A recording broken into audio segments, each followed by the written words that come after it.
നമസ്കാരം, welcome to the India press. എൻ്റെ പേര് കൃഷ്ണരാജ്. നമ്മുടെ രാജ്യത്ത് വളരെയധികം ഡെവലപ്മെൻറ്റ് നടക്കുന്ന ഒരു മേഖലയാണ് ഹൈവേ ഡെവലപ്മെൻറ്റ് അല്ലെങ്കിൽ ഹൈവേ വികസനവുമായി ബന്ധപ്പെട്ട് ഒട്ടനവധി കാര്യങ്ങൾ നമ്മുടെ രാജ്യത്ത് നടക്കുന്നുണ്ട്. അതുകൊണ്ട് തന്നെ ഈ മേഖലയിൽ എഞ്ചിനീയേഴ്സിനുള്ള അവസരവും വളരെയധികം ഉയർന്നു വരുന്നുണ്ട്. അത്തരത്തിലുള്ള ഒരു ഓപ്പർച്യൂണിറ്റിയാണ് ഞാൻ ഇന്ന് നിങ്ങൾക്ക് പരിചയപ്പെടുത്തുന്നത്. IHML, അതായത് ഡൽഹി ആസ്ഥാനമായിട്ടുള്ള Indian highways management company limited എന്ന് പറയുന്ന സ്ഥാപനമാണ് IHML. അവർക്ക് എഞ്ചിനീയേഴ്സിനെ ആവശ്യമുണ്ട്. പല സ്ട്രീമുകളിലുള്ള എഞ്ചിനീയറിംഗ് ഗ്രാജുവേറ്റ്സിനെയാണ് അവർക്ക് ആവശ്യം. അപ്പോൾ ഈ ഓപ്പർച്യൂണിറ്റി നമുക്കൊന്ന് പരിചയപ്പെടാം. ഇത് എങ്ങനെ അപ്ലൈ ചെയ്യാം, ഏത് ദിവസത്തിനുള്ളിൽ അപ്ലൈ ചെയ്യണം, ആർക്കൊക്കെ അപ്ലൈ ചെയ്യാം, ഈ കാര്യങ്ങളൊക്കെ ആയിരിക്കും ഞാൻ ഈ വീഡിയോയിൽ പറയുക. കാര്യങ്ങളൊക്കെ കണ്ട് കേട്ട് മനസ്സിലാക്കി ഈ ഓപ്പർച്യൂണിറ്റിക്ക് ഒന്ന് അപ്ലൈ ചെയ്യാൻ ശ്രമിക്കാം, ഒരു എഞ്ചിനീയറിംഗ് ഗ്രാജുവേറ്റ് ആണ് എങ്കിൽ. അപ്പോൾ ഈ ഡീറ്റെയിൽസ് എല്ലാം തന്നെ വീഡിയോയിൽ ഞാൻ പറയുന്നുണ്ട്, അതൊന്ന് കേട്ട് മനസ്സിലാക്കാൻ ശ്രമിക്കുക.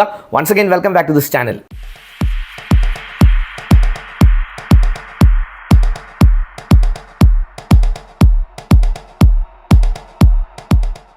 തുടക്കത്തിൽ ഞാൻ സൂചിപ്പിച്ചതുപോലെ തന്നെ IHMLനെ സംബന്ധിച്ച് വളരെയധികം ഓപ്പർച്യൂണിറ്റീസ് ഈ മേഖലയിൽ നൽകുന്നുണ്ട്. ഏതാണ്ട് 49 എഞ്ചിനീയർമാരുടെ വേക്കൻസിയാണ് ഇപ്പോൾ അവർ ഇൻവൈറ്റ് ചെയ്തിട്ടുള്ളത്. 2025 ഗേറ്റ് സ്കോറിനെ ബേസ് ചെയ്തായിരിക്കും നിങ്ങൾക്ക് ഇതിന് അപ്ലൈ ചെയ്യാനായിട്ട് സാധിക്കുക. 2025 നിങ്ങൾക്കൊരു ഗേറ്റ് സ്കോറുള്ള ഒരു എഞ്ചിനീയറിംഗ് ഗ്രാജുവേറ്റ് ആണ് നിങ്ങളെങ്കിൽ അത് ഉപയോഗിച്ച് നിങ്ങൾക്കിതിന് അപ്ലൈ ചെയ്യാൻ പറ്റും.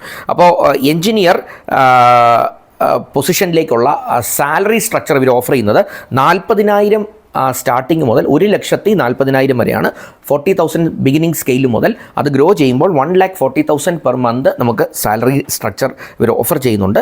അപ്പോൾ ഇതിൻ്റെ എലിജിബിലിറ്റി എന്തൊക്കെയാണ് എന്ന് ഞാൻ നിങ്ങൾക്ക് മനസ്സിലാകുന്ന രീതിയിൽ ഒന്ന് പറയാം. ആ ക്രൈറ്റീരിയ ഒന്ന് കണ്ട് മനസ്സിലാക്കിയ ശേഷം, കേട്ട് മനസ്സിലാക്കിയ ശേഷം അപ്ലൈ ചെയ്യാൻ ശ്രമിക്കാം. അതായത് instrumentation technology, information technology, computer science, electronics and communication, electrical, instrumentation, data science and artificial intelligence, ഇങ്ങനെയുള്ള വിഷയങ്ങളിലുള്ള എഞ്ചിനീയറിംഗ് ബിരുദം, അതും അല്ലെങ്കിൽ ഇതിലേതെങ്കിലും ഒരു കോമ്പിനേഷനിലുള്ള ഒരു എഞ്ചിനീയറിംഗ് ഡിഗ്രി നിങ്ങൾക്കുണ്ട് എങ്കിൽ നിങ്ങൾക്ക് അപ്ലൈ ചെയ്യാം.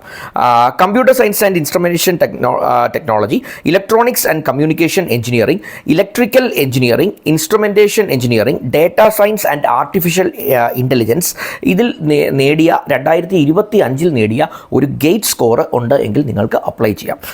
പ്രായം 21 വയസ്സിനും 30 വയസ്സിനും ഇടയ്ക്കായിരിക്കണം. അതിൽ നിയമാനുസൃതമായ ഇളവുകൾ സംവരണ വിഭാഗങ്ങൾക്കുണ്ടായിരിക്കും എന്ന് മനസ്സിലാക്കാം. ഇത് അപ്ലൈ ചെയ്യേണ്ടത് ഓൺലൈനായിട്ടാണ്.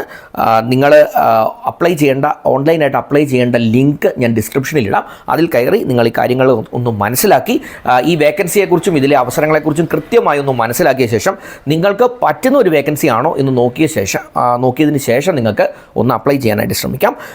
അപ്ലൈ ചെയ്യേണ്ട ലിങ്ക് ഡിസ്ക്രിപ്ഷനിൽ ഉണ്ടെന്ന് ഞാൻ നേരത്തെ സൂചിപ്പിച്ചു. നിങ്ങൾ ആദ്യമായിട്ടാണ് എൻ്റെ ഒരു വീഡിയോ ചാനലിലൂടെ കാണുന്നതെങ്കിൽ സബ്സ്ക്രിപ്ഷൻ ബട്ടണൊക്കെ ഒന്ന് ഹിറ്റ് ചെയ്യുക. എന്തെങ്കിലും കമൻറ്റ്സ് എന്തെങ്കിലും ഡൗട്ട്സ് നിങ്ങൾക്കുണ്ട് എങ്കിൽ നിങ്ങൾ കമൻറ്റ് ബോക്സിൽ അതിട്ടാൽ ഉറപ്പായും ഞാൻ അതിന് റിപ്ലൈ ചെയ്യുന്നതാണ്. നിങ്ങളുടെ സുഹൃത്തുക്കൾക്ക് ഒരുപക്ഷെ ഈ വീഡിയോ ഉപകാരപ്പെട്ടേക്കാം, അവർക്ക് നല്ലൊരു അവസരത്തിലേക്ക് എത്താൻ സഹായിച്ചേക്കാം എന്നൊരു തോന്നൽ നിങ്ങൾക്കുണ്ടെങ്കിൽ ഒട്ടും മടിക്കേണ്ട, വീഡിയോ അവർക്കൊക്കെ ഒന്ന് ഷെയർ ചെയ്ത് കൊടുക്കുക. ഈ ഓപ്പർച്യൂണിറ്റി നിങ്ങൾക്ക് കൈക്കലാക്കാൻ സാധിക്കട്ടെ എന്ന് ആശംസിക്കുന്നു. മികച്ച ഒരു പേ സ്കെയിൽ, അതായത് 1,40,000 രൂപ വരെ ഒരു മാസം സാലറി നൽകുന്ന ഒരു മികച്ച ഓപ്പർച്യൂണിറ്റിയാണ് എഞ്ചിനീയറിംഗ് ഗ്രാജുവേറ്റ്സിനെ സംബന്ധിച്ച്. അപ്പോൾ ഈ ഒരു എലിജിബിലിറ്റി ഉള്ള ആളാണ് നിങ്ങൾ എങ്കിൽ അപ്ലൈ ചെയ്യാൻ മടിക്കേണ്ട. Last date of application June 2, 2025. 2 June 2025 ആണ് ലാസ്റ്റ് ഡേറ്റ് ഓഫ് ആപ്ലിക്കേഷൻ. അതിനുള്ളിൽ ഒന്ന് അപ്ലൈ ചെയ്യാൻ ശ്രമിക്കുക. Once again thanks for watching this video. Wish you all the best.